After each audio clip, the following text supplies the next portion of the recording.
We Social folks, everything Katy, Fulshear, Richmond, Texas. Today we have Mark Fischer with Mark Fischer Law Firm. We also have the lovely Priscilla Pfaff. Thank you, Richard. Yeah, so thanks for tuning in. Mark, tell us a little bit about yourself and your practice. Well, I practice primarily family law here in the Katy area. I've been doing that for a little over 15 years now. Okay. And a variety of those types of cases. And, I don't know, trying to help folks go on with their lives. I'm sure it's never boring. Well, yes, it can be. It can be? Oh. Monotonous, but no, it can be exciting. It can be, let's see. It can be interesting. Yes, sir, I bet. You know, it's kind of like when, we do real estate and all the contracts and it's different people all the time. Yeah. So it's not the same mundane things because people are different. Well, right. Everybody's got different backgrounds, different types of expectations, and everybody has different past histories, which contribute to sometimes part of the drama. So there's quite a big picture you have to take into account when you go through these types of cases. Some folks have more complicated personalities than others, so it can be a balancing act. Try to guide folks or advise them. Yeah. Maybe they're not always good listeners, but you kind of have to be really good at communicating. It sounds like you got to be a psychiatrist as well, Mark. Well, I'm not, but you can. Sometimes life advice does follow in there. I mean, you have the legal advice, sure, but that goes hand in hand with the practicality of it all, and that can be difficult when emotions are high, because those tend to. I guess when things get emotional, you tend to make different choices than if you weren't emotions involved, right? So is that when you suggest you go to a mediator and let the mediator kind of figure those things out instead of putting the two together? So just about all the courts now, I don't know they require it now. So, really? Okay. So that helps narrow the issues down, unclog the congestion of all the backlog that, especially over COVID, that happened. Right. And trying to move the court's docket along more effectively, give more, high conflict cases more time, because those do take a lot of time in the courtroom. And of course, I'm sure the judges need some time to themselves to decompress in these types of situations over and over.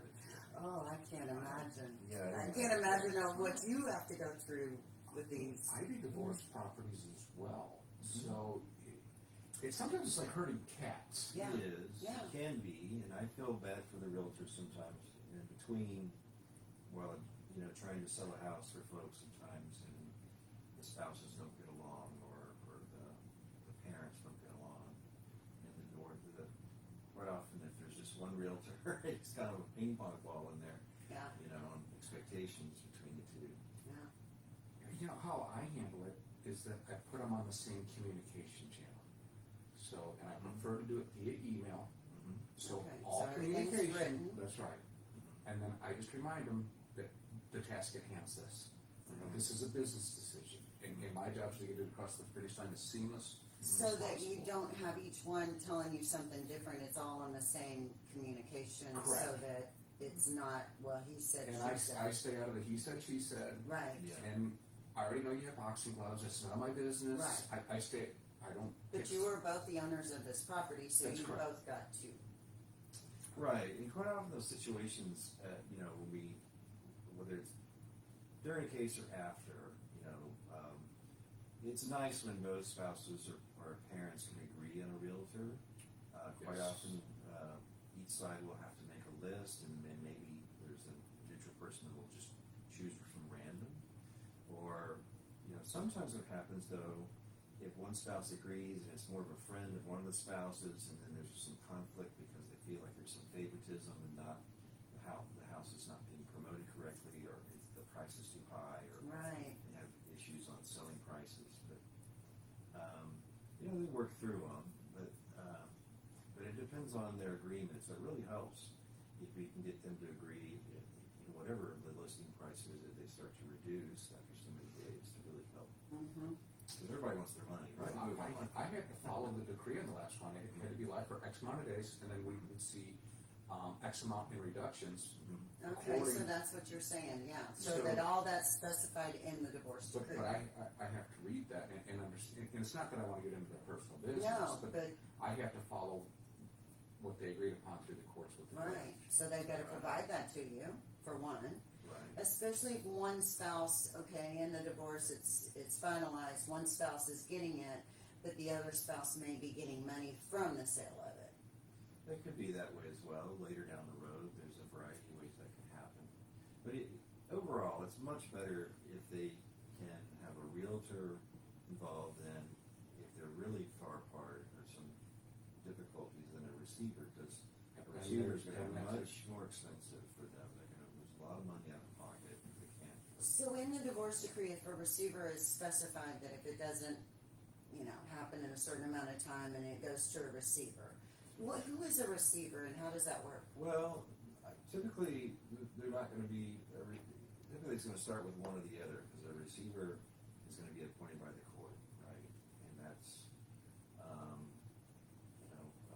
So if they don't follow things, then they've gotta go to the courts, and Yeah, the you courts are gonna, right, they're gonna appoint somebody, typically, probably, somebody that the judge knows, or has, history with.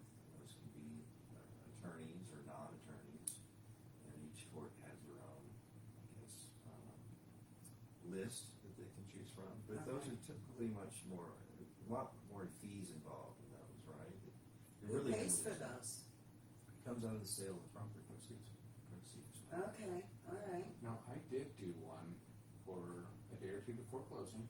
One of the parties said, I'm not closing, you can go back to the bank, because that's where we were at in the transaction. If it didn't close by a certain amount of time, it was in foreclosure. So I contacted the other party, they got with their attorney, the judge appointed a receiver, and this was literally within 48 hours of closing. And then the receiver, was an attorney. All the monies went into escrow, but at least I got the house and I got them the monies, and now You got it they can pick up the closed. monies later versus the Okay. bank getting all that equity in the monies. okay, Those are typically those are, I'd say, more high conflict cases, or somebody's really just, I don't know, being very difficult. Right. But most often, you're gonna have a realtor that everyone agrees on, or an independent party picks one. But it's better when it's an arm's length, appointment with a realtor, and so that one spouse feels like, hey, that's your friend, and now I feel like I'm getting short end of the stick here. yeah, There's yeah. always, and that may not be true, but when you have those emotions and that trust isn't there anymore, it gets one party to kind of maybe start having kind of crazy thoughts sometimes. Mhm, mhm. It can be difficult. So as title, we find that most times when the divorces are done, recorded, all that fun stuff, everything's finalized. Why, if it's being awarded to, one person or the other, do you normally draw the deed to deed it to the person that it's being awarded to? Right, so if one spouse is gonna keep the house, most common is that, one spouse is gonna give a special warranty deed, which warrants it back to the date of marriage. Mm-hmm. And then the other spouse, whoever stays in the house, is gonna give the other one, if there's still a mortgage on the house or a note, they're gonna get a deed of trust to secure assumption, which is really like a lien, right? Right. So that's paid off, Right. but, So you do provide that, you do go that step. Right. Oh, what a blessing. Yeah, thank you. Thank Because you, most don't. thank Oh. you, most do not, I would say Yeah. 90% of our deals with a divorce Oh, do okay. not have that. No. So then we've Yeah. gotta go to the real, pull it, Right. get a certified copy, and then record a divorce decree in the real property records. Yeah, sometimes you do if they're not cooperating, because after, if you can't get them to sign it before the divorce is complete, or after if somebody wants to be difficult, Mm-hmm. then yeah, the option would be to file a certified copy of the decree. Which is a lot more cost, Um, because it's usually a But- lot of pages. it can, well, Yeah, with no. kids it is. Yeah, But, I don't know, it's either that or you're gonna pay your attorney for an enforcement action, it's gonna probably be more, right? So you gotta weigh those choices, do I have to come back and enforcement case after, or do I just pay the extra fee to have the decree recorded? Or do I not do anything, and then when I sell the house, you all can use the decree, the court order to move forward that way? Right. Even though there's not a Right. recording. Mm-hmm. So I don't But know. thank There's a you, variety of thank you, Martin, for doing Yeah. that. You know, you're doing it, you're making it, it's clear, it's to the point, it's, you know, all the paperwork is there for that background of the title to where, okay, it was, they both owned it and now only one owns it, and it's clear for us as the title company, you know?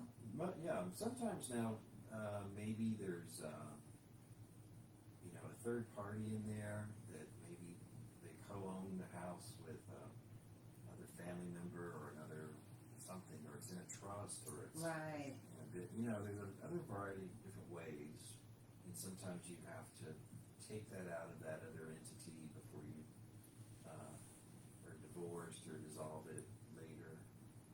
But there's just a lot of it just depends. Right? yeah, It's all factored in. What about if somebody wants to buy a piece of property before they're actually divorced? Well, I don't recommend that. But they can, and of course it's better to have an agreement, or you know, everybody's on the same page about that. And certainly there's certain market conditions or opportunities that come up that folks want to take advantage of, or maybe they're using their separate funds that's not part of the community. Right. But it's just all a matter of communication, right? And that can be, So it can happen. it can happen, sure. Okay. Yeah. Okay. But it's best that everybody's understands what it is and it's not a surprise, right? Right. Like in any relationship, right? You want to communicate and you know these, oh, by the way, things. Yeah, So those are we- kind we of hard should to, play smart, yeah. So we were talking about that, and, you know, we were talking about like reticular activators earlier, and we were like, you know, if you're a realtor and you go on vacation, what are you doing? You're seeing homes that are for sale listed. So as an attorney, what would be yours?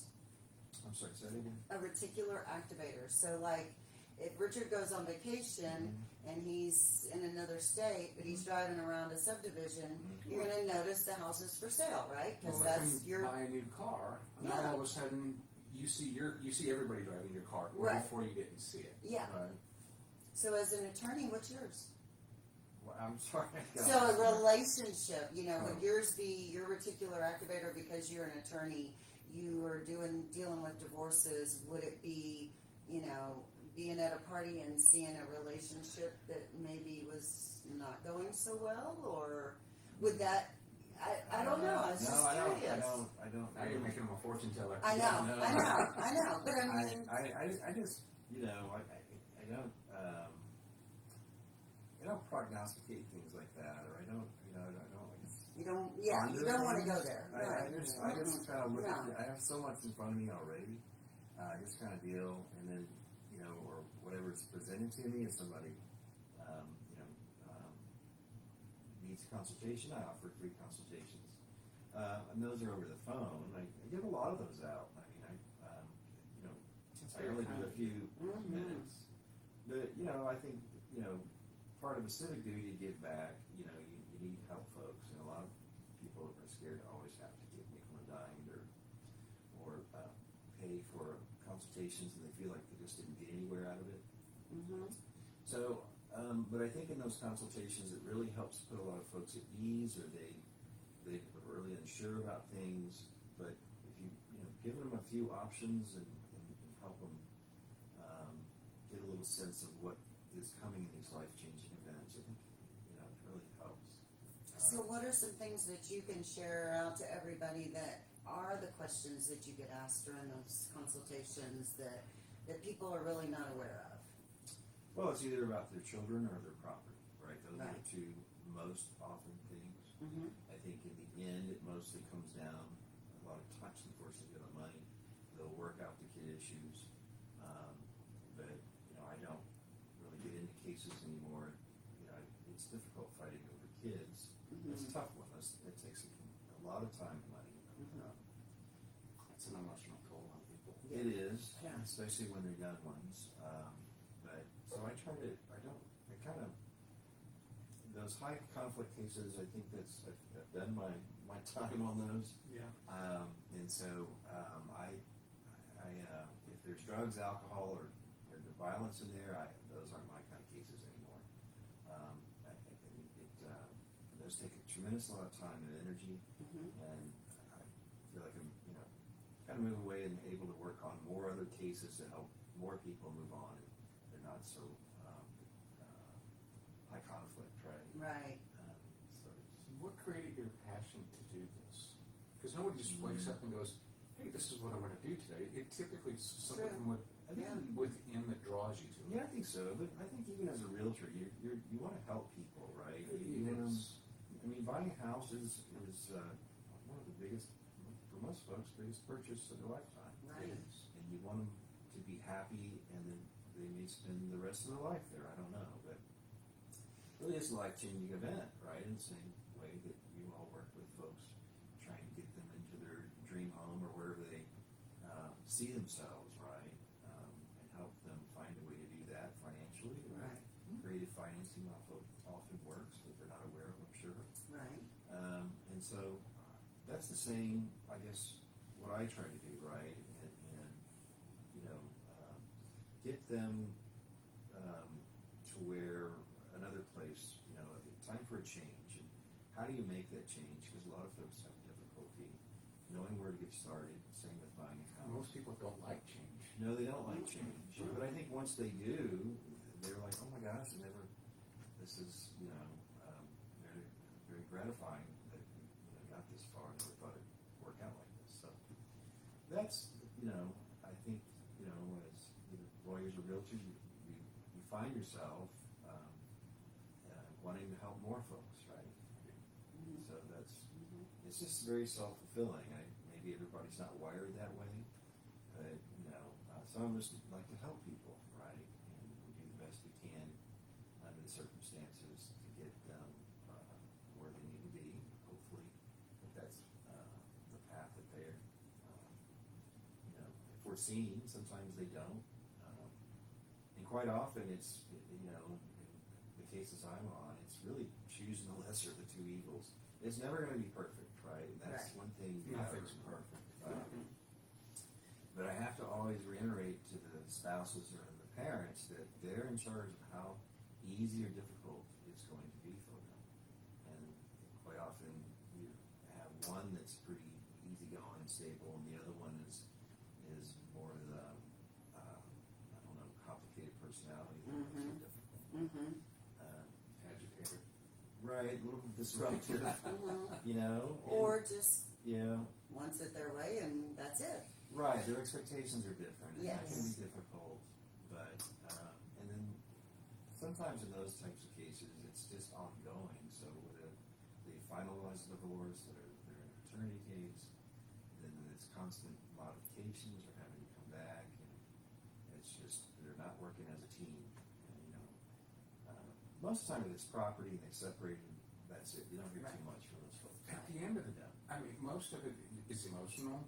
But at the end of the day, it's a business decision.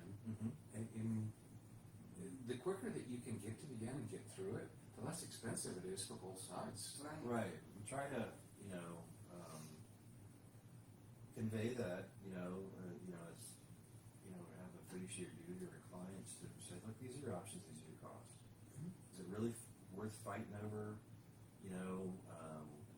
one little piece of personal property that you could go buy 10 of them for what you're paying, now, or these hours to argue with your What is principle, Mark? Yeah, All it's right. principle. Yes, Right. I've had clients that said, I don't care, they're not getting it. And as soon as they win it, now they don't want it anymore. Oh, yeah, It's not It about is for the- sale. Yeah, right. It's like two puppies fighting over a bone. No logic whatsoever.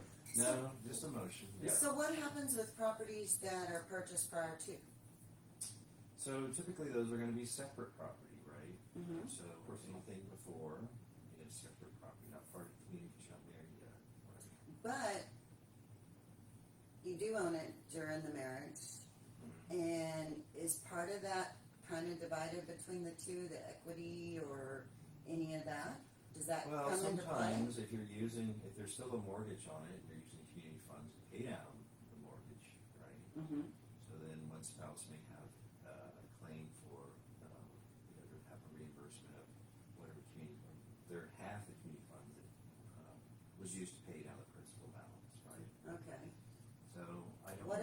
ones weren't community? What if they never, Never said, well, then it's separate. then it's It's solely, either one or the yeah, other. okay, alright, But there's gotta be a paper trail. right, Yeah, well, Right. most people don't keep good records, so that can be a problem if it goes really far back in time. Now, a lot of spouses just say, yeah, that's theirs, I don't care, it's not right. But there are some that want to be disruptors and say, well, yeah, go find it. yeah, Yeah. yeah. So tell us some is there an interesting story? I know we don't share names or any of that kind of stuff. Or some good news or something. Yeah. Well, what's great is when folks reconcile, when they get back together. You know, some do get divorced and remarried, then some do that several times. That's quite a real Repeat offenders, right? Repeat offenders. I haven't figured that one out. There's a lot of passion there. Yes. Uh-huh. And so, but it's good when they get back together or they're able to resolve their indifferences, especially if they have kids, right? Yeah. And I'm always trying to promote reconciliation or some kind of peaceful resolution when there's kids involved, and get them to quit throwing rocks at each other and focus on the kids' needs, and then try to co-parent. Because you're gonna, some with the youngest kids, they have a long road, so it can be difficult with the first child. But hopefully they will be able to work as a team and Right. not having more issues. So about how Let's long? bring in a special guest real Yeah, quick before we run out of time. let's do. This is fun. All right, let's switch. Ready? Mm-hmm. Hello, guys. All right, I'm walking in front of you. Legit. So actually, I have a question. So, Well, let's Wait, introduce who? Yeah. I'm actually Jake Fischer. This is Mark Fischer. This is actually my dad. So it's kind of funny, having you here. I on the love podcast, it. That's how I met you. And that's actually your yeah, father. that's actually how Richard met Mark, and that's how Mark met Richard, and that's how I met Richard. Is he actually helped my dad find a home, and I met you at the showing. Yeah. And you're like, yeah, just call me sometime. We'll talk. And we did. So it was just kind of So here we are. So now you're a realtor, right? Yeah, exactly. So, what's some ways people can, tell that their marriage isn't going the right way? What are some little signs that you can notice, like whether she doesn't do that one little thing anymore, or he doesn't do that one little I thing don't anymore? think there's any one thing. I think that in any relationship, I think it's important to know that as long as you can put up with each other's bad stuff, you're on a good roll, because that's what it comes down to. That there's always going to be things that that irritate you, or those long relationships, right? But you got to hang in there. It's the mentality Right. to be persistent about it and work through the difficult times, and let things go. But communication. That's a is great key. sentence, by the way. Let things go. Yeah. Yeah, that's Right. right. That's all. A lot of things in life, right? Well, I will say, so I've heard other divorce attorneys say, like, they notice, like, whenever he or she stop, like, let's say, for example, the wife goes to the grocery store and buys that same candle or whatever, the same candle, does it every week, and writes a letter on the fridge saying, "Oh, I love you." The moment that that person stopped doing that, that's when he or she noticed, like, oh, okay, this is where things are starting to transition into they don't really care anymore. Like little things like that, where they stop doing that one little thing over and over again to show love and compassion for each other. Is there a way to tell that there's a divorce coming, or is No, I don't know. Now, and it depends on the age of the spouses and things. It depends on the history. Some folks start to get into drugs and alcohol. oh yeah, Others just have mental health issues that arise that you don't know about, and then it's sad they come up later. Health issues that cause these different types of character traits. And I think then one spouse takes it differently. But the big picture is they start to lose trust within each other, Yeah, right? Because that's the whole trust. foundation of every relationship, professional or personal. And so when that starts to erode, right, you stop losing eye contact with your spouse or your partner or whatever. Then there's some issues there you got to address, because it's constant maintenance, right? Everything, every relationship, you don't spend time on it, it's not going to grow, right? And develop. So there's a balance there, and everybody's personality is different. Some are a little bit more charged and a little bit more laid back. But those expectations, you have to communicate to keep those expectations in line. Because some folks they just assume their spouse knows this is what they want, or they should be doing, Communication. or Yeah. you know, so a lot of times you have a spender and a saver, and you know, Yin and yang. yeah, and those don't, you know, the communication breaks down, the trust breaks down. Then you get angry, then you get frustrated, and then Arguments and all that. Yeah, Kids get involved, and a lot of drugs pressure. and alcohol. it can, but and so it depends on, you know, there's some marriages that, you know, folks get divorced in their 70s, you know, Wow. these great divorces. Or even 90s, I think. Yeah. I don't know, but you know, so As it's long as it's above 18. yeah, but everybody has a different ideology of themselves and where they're going and how much or maybe time you have left or what you're trying to do. But you know, I don't know. For some, they just stay separated and they live out their lives. Others, for maybe moral reasons or whatever, they want to continue with divorce. So lots of options. There's a book that I found quite some time ago. It's called The Five Love Languages. And I think that it's a really good book for couples to read so that you understand what each other's language is, whether it's an act of service, touch. I mean, it's quite, they're all important, but typically one of the other has one or two that's really their true language. Right, yeah. So going back to what you said, communication, it's not just conversations. I mean, it might be acts of service. It might be gifts or something Little things. that each other's Right. craving, but they're not providing to one another. Right. Right. Would you say communication is one of the most, if not the most important aspect to a relationship, friendships, or Well, I'd say marriage? trust is the number one, right? Yeah, I But guess. you nurture that trust through communication, right? But some folks go into marriages, whether it's for maybe love or money, right? I mean, there's different things in their mind that are more important to them, but usually folks work that out with the dating relationship for a while and figure out, hey, are we really that compatible to go to marriage? Because marriage doesn't necessarily make things better; it makes things more difficult. So quite often when folks get divorced, they're better friends than when they were married, because for whatever reason, living in that same roof all those years as husband and wife or a couple, I don't know, there's just more friction. But when they separate and they live out different lives, they seem to be able to work better together. I don't know I know a how family, that works. a husband and wife. Yeah. They got married.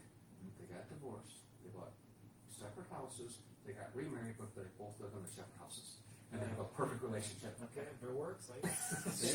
They're honest with themselves Yeah. about what works. Yeah. And that honesty with yourself quite often, that can be difficult, right? I mean, you want to just always think about the good stuff, not the bad stuff.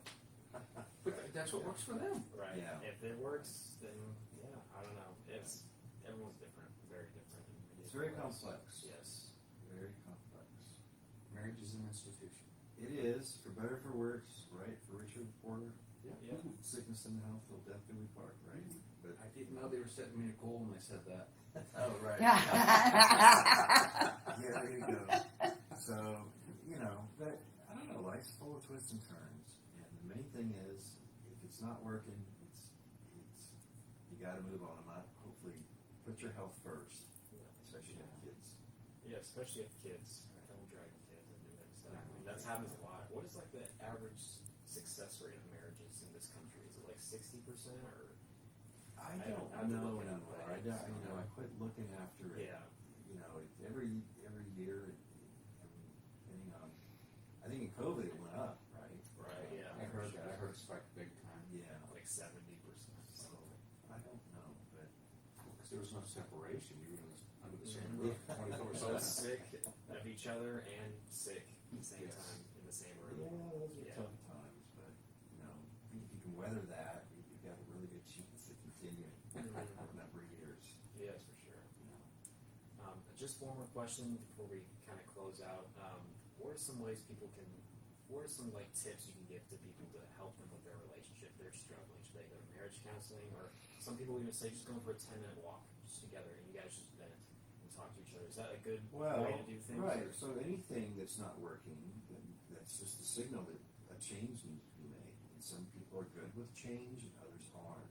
Mhm. And so if you have a spouse that's not good with change, and know that, they're stubborn or they're not good with that, then you've got to try to make that change. And hopefully your spouse, either you can continue to learn, make the changes to work with it or not.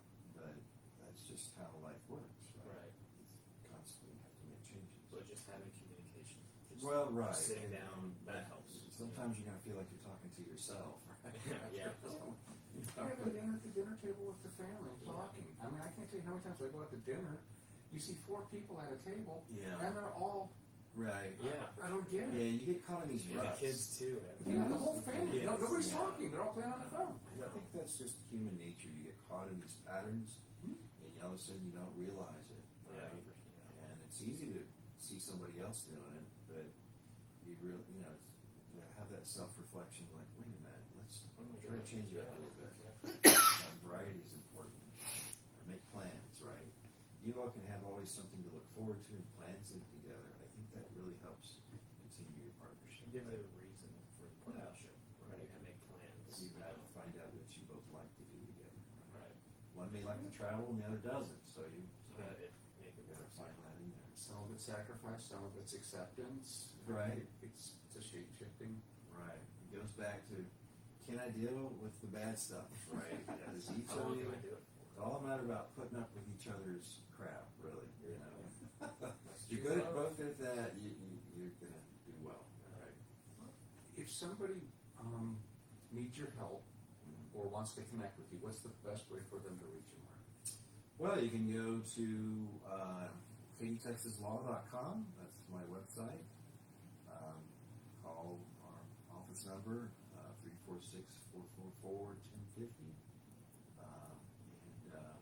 Just if you want like a free consultation. Or just Google Mark Fischer, Katy, Texas, divorce attorney, and that should Yeah. go right up.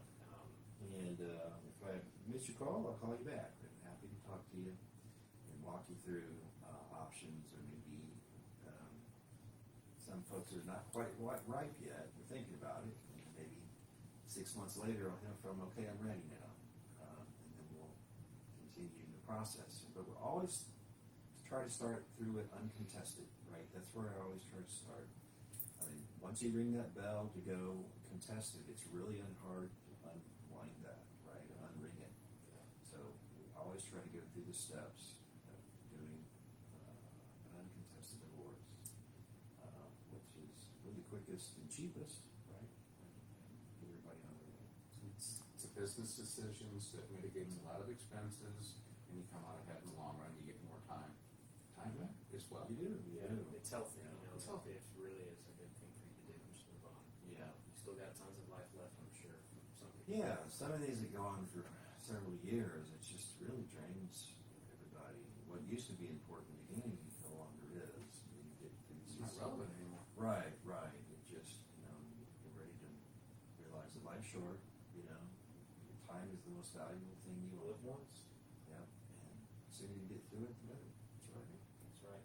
I wanna say- Something amazing going on. Oh, we have the Alzheimer's walk, the 28th. Oh yeah. We will be at La Centera. The walk starts at 8. We will be down there at 7 a.m. doing a live podcast with the Alzheimer's Association.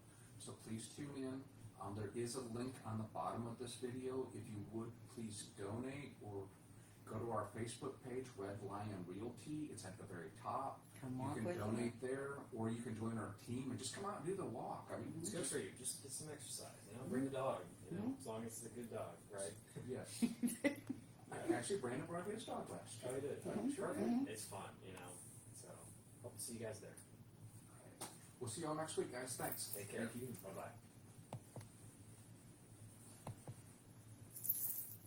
What do you, Jake? I forget about that.